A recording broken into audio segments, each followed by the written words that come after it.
Was More Than Meets the Eye Part 2 as good as Part 1? We'll get into that this time on Energon Entries.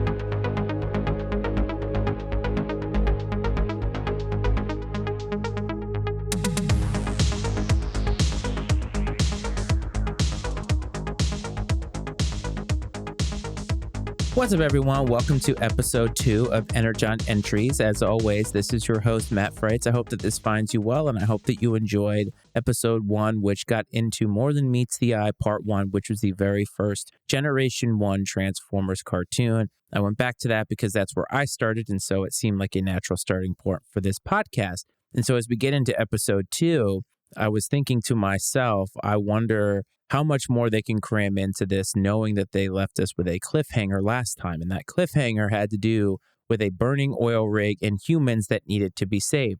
Some things that I forgot about last episode that I wanted to get into this time is one of the best nostalgia hits that I completely forgot about were the iconic sounds of the Transformers transforming, which obviously was then used in multiple places after that. And of course, the scene switching with that animation of the Autobot and Decepticon logos switching places. I mean, that's a picture that you can hear. I sometimes will use that GIF at work, and I always say, when they say that you can't find a picture that you can hear, this is one that I can hear. So I just remember that very, very fondly. And I remember, too, with the beginning of this episode is how they always did a recap of what happened the last episode whenever there was a 2-parter or a 3-parter. And in this case, they obviously went back and told us what happened. I don't remember exactly how long there was between episodes back then. I would assume that there was a week because that was a pretty natural cadence for shows like that. And so maybe for the people that were watching, they gave you a little bit of a reminder of what happened. But I also think to myself when I hear this,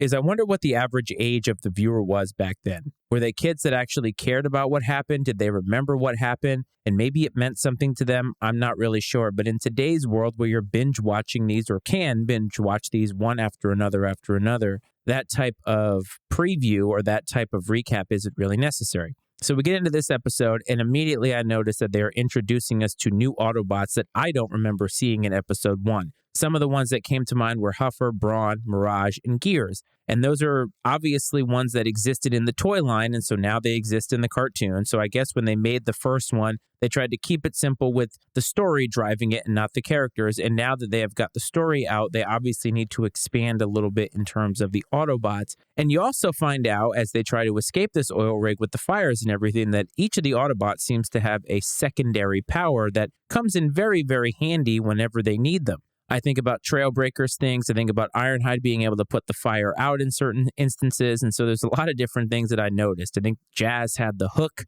And I've noticed that in these 2 episodes that they seem to be able to find these weapons whenever they need them. So it's very, very convenient. And I think that's just part of what makes it a cartoon. You're not looking for continuity all across the board. But also, continuity really wasn't a huge thing back in the 80s because, again, the limitations of the animation and everything, I'm sure, made it very difficult to go back and make corrections. One of the other things after they finally escaped the oil rig that I noticed is obviously the Autobots and the humans, which is Spike and Sparkplug, are now starting to develop a relationship with each other because these 2 humans have been saved by the Autobots and obviously owe them a lot of gratitude. And they find them to be very fascinating. The interesting thing about this when I think of it is Spike and Sparkplug are people that work on an oil rig, and I know that that is a hard line of work. I also know that many of the people that work on those generally tend to be, and forgive me for using this term, but blue collar. And so you think about them being all sciencey and being all into the technology. It's an interesting thing, but I think what it comes down to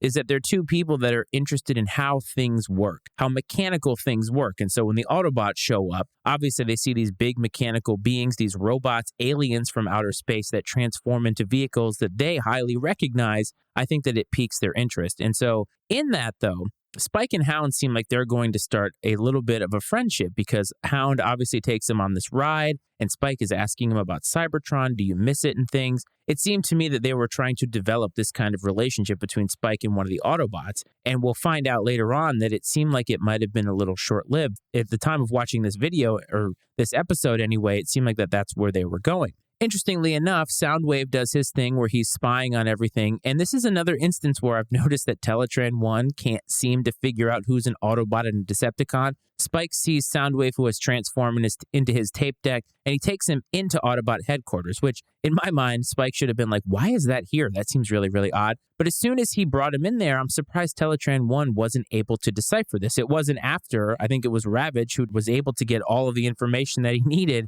that finally they sounded the alarm, or Spike did, and now all of a sudden there's a huge brouhaha. But somehow Teletran 1 couldn't figure that out. So I thought that was very, very interesting. One of the things that I really like about the show, as you see as they start to introduce more human elements into it, is the 80s aesthetic that comes around, the way that the cars look, the way that the Autobots look, the way that the technology is. It's an 80s aesthetic, and I'm always going to have nostalgia for that. So that's one way in which the show does sort of hold up, is I just recognize it because it's a time that just was different than any other time period. And so I love that about it. The thing is, though, most of the Autobot vehicle modes were outdated in terms of today's technology. But I think if kids were watching it today and their dads were into cars, these would be considered vintage models now. Interesting, though, is a lot of the Autobot vehicles were very high-end. You had Porsches and you had Ferraris and other things. These are cars that most regular people didn't drive. So maybe this was, I guess, smart on Teletran 1's part for making cars or making them turn into cars that weren't all over the place. They could hide more in plain sight. I don't know, but that's just something I found very, very interesting. But if you look back on all those models, they're very vintage. Even Braun, I think, was a Land Rover. That's very vintage. All the trucks and things. The Jeep that Hound turns into, very militaristic style back from, I think, like World War II. I thought that all the nostalgia hits actually worked. And so I think even though they are dated, and when a kid today would watch it, they'd be like, I don't see cars that look like that today. That looks very, very old. It's considered vintage now. So I think it actually does work. Again, continuing with the funny animation quirks, you see the same characters showing up twice on the screen. Like when they show all the Autobots together, you'll see like 2 Mirages together or 2 Sunstreakers together or something. And then at certain random times too, you'll see an Autobot with the Decepticons. Like at some point they show Megatron in the ship, and all of a sudden I think it's like Sunstreaker is next to him or something like that. Sideswipe is next to him. And it's like, wait a minute, how could that miss the QC? How did somebody not be able to find that? Again, I don't know exactly what happened and how all of these animation boards go by. Just something that actually made me feel it was funny, I thought, anyway. So during this episode, again, they're doing the whole thing where the Decepticons are trying to find energy. They're finding the ruby crystals, things like that. And in it, Starscream becomes impulsive yet again and is not capable of the leadership. And this is something that's going to be happening a lot. And I asked the question of, I'm not really understanding why Megatron keeps Starscream around, because while he does have some value, I think the null ray seems to be the value that he brings to the table. It seems like he might be more trouble than not. So I think that's going to come to bite Megatron in the butt a little bit later. But another thing that I noticed is that as Optimus Prime gets a little bit more screen time, you start to see him a little bit more as a leader. And I see him having like a Jean-Luc Picard side to him. Now, the Transformers comes out after Star Wars. And so Star Wars has a very big influence, at least in the way that they got to the planet with Episode 1.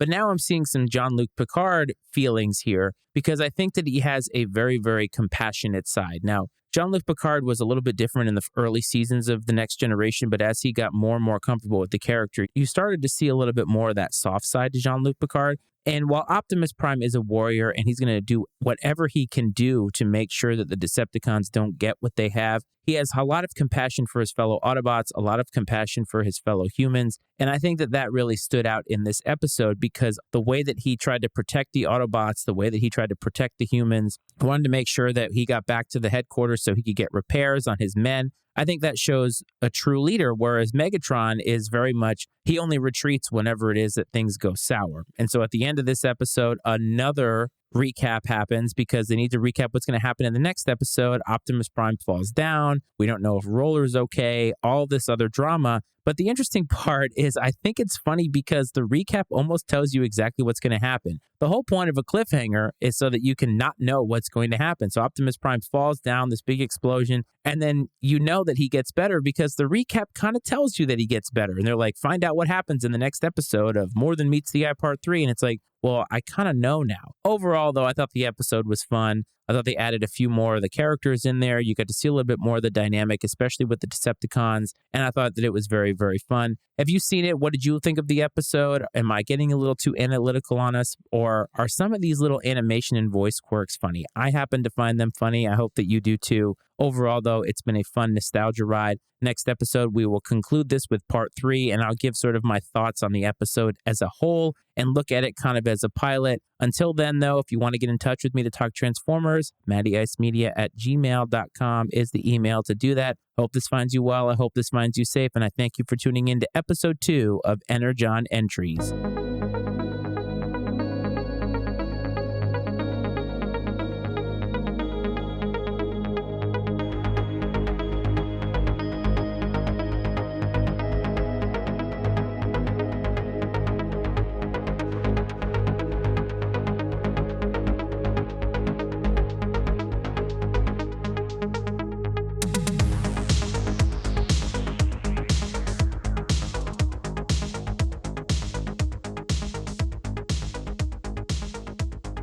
The opinions and viewpoints expressed on Energon Entries are those of Matt Frates and his guests and not necessarily those of the Matty Ice Media Network.